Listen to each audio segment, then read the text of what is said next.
Hello, I'm Anand Naidu in Washington. The main story is brought to you by Al Jazeera. Israel has launched a series of airstrikes on the Gaza Strip.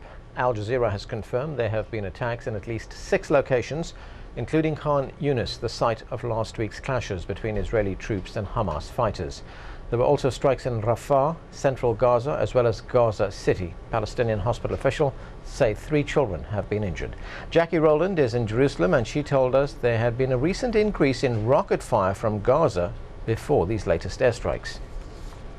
In the context of the lull, really the quiet that there has been by and large since the Gaza war, this did mark quite an escalation, 20 rockets in 1 month. And of course, if you recall, there was one man, an agricultural worker, who was killed during the month of March by one of those rockets. And basically at the end of the army statement, there was a threat. It said that the Israeli army holds Hamas as solely responsible for maintaining peace and quiet in and around Gaza, and it threatened that the army would respond harshly against any attempt to disrupt what it referred to as the calm in Israel's southern communities.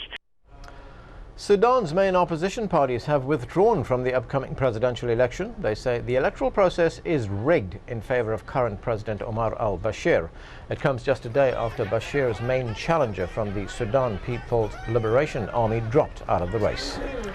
The chief prosecutor of the International Criminal Court is promising an impartial and swift inquiry into post-election violence in Kenya. Some 1,200 people were killed and hundreds of thousands displaced after the 2007 vote during several weeks of unrest.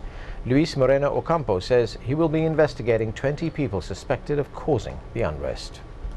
Dozens of gunmen mounted a coordinated assault on 2 army bases in northern Mexico. The Mexican army says alleged traffickers staged 7 separate attacks on the army in the border states of Tamaulipas and Nuevo Leon.